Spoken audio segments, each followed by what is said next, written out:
What's up guys, David here, and the speed test you have all been waiting for is finally here. Today, it's the big boys from both Apple and Samsung going at it in the iPhone 8 Plus versus the Galaxy Note 8. Now, taking a look at the spec sheets, both of these phones are packing some serious power. The iPhone 8 Plus has Apple's all-new A11 Bionic chip, while the Galaxy Note 8 comes with a whopping 6GB of RAM. So it's gonna be an interesting one. Will the iPhone 8 Plus continue Apple's dominance in these speed tests?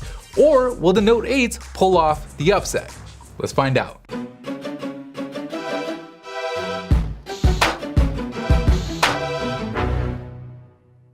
Learn all about the iPhone and how it came to be in The One Device, a book that reveals the secret history of the phone that changed the world, with exclusive interviews with some of the engineers and developers who helped build it. Listen to it for free with your 30-day Audible trial at the link below. Alright, so we'll kick things off by starting the stopwatches on each phone and then jump right into the first row of system apps, where right off the bat, the Note 8 gets the step over the iPhone, already moving on to the second row and pulling a full app ahead early on in this speed test, with the iPhone falling even further behind, loading both Facebook and Snapchat at a slower rate. But the Note 8 did seem to struggle there a bit with Photoshop, which opens the door for the iPhone to cut into its lead, with it now joining the Note in Lapsit. But it wasn't for long, as the Note 8 just ripped through Lapsit and moves on to the gaming row, with the iPhone 8 Plus hot on its heels trying to make a comeback. But the Note 8 is able to hold on to its lead, if only by a half step, with both phones now neck and neck as they work on flip diving. So let's see if the Note 8 can create some separation again here, and no, the iPhone 8 Plus actually takes the lead as both phones move ahead to fit the fat. Alright, so we'll see if the iPhone 8 Plus can add on to its newly found lead here and fit the fat. And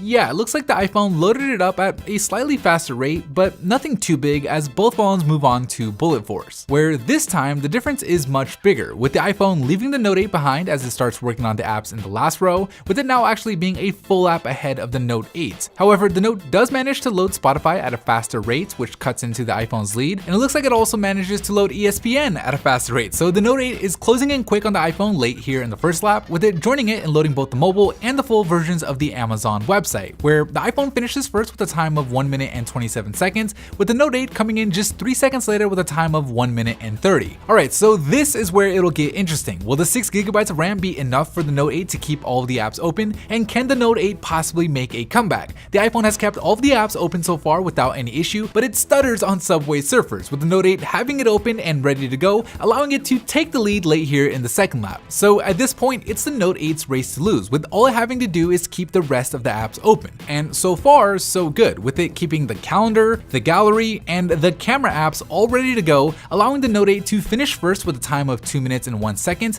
with the iPhone 8 Plus failing to keep the last 3 apps ready to go, causing it to finish 6 seconds later with a time of 2 minutes and 7 seconds, making the winner the Galaxy Note 8. Alright, so really interesting results, right? Like, while I'm impressed by the performance from the Galaxy Note 8, I am somewhat surprised by the performance from the iPhone 8 Plus. I was honestly expecting it to be a lot faster, especially given what we saw last year with the iPhone 7 Plus, but who knows, maybe Apple's working on a software update to help speed things up, and if they do come out with such an update, we'll be sure to do a rematch. Now, before we take a look at the individual app load up times, I want to give a big thanks to Audible for sponsoring today's video. Audible is the best way to listen to audiobooks. Like, I've been using them for years now, and pretty much anytime I'm in my car, I'm listening to a book on Audible. And some of my favorite features are things like speed control, where you can adjust how fast a book is read back to you. I personally listen to everything at 1.5x, which, some people who get in my car say it's too fast, but I love it because it lets me get through my books just so much faster. Another great feature is the ability to save clips. So if you hear an interesting fact in a book that you're reading, you can actually save that specific clip and go back to it later. Audible has a huge selection of books that you can choose from. The one I'm reading right now is The One Device, a book that uncovers the secret history of the iPhone with exclusive interviews with the engineers and the developers who actually helped build it. So if you're into tech, even if you're not an iPhone fan, it's definitely a book that I'd recommend checking out. And the best part is you can listen to it or any other book that you want for free with your 30-day trial at audible.com/phonebuff or by clicking on that link down below in the description. So check it out.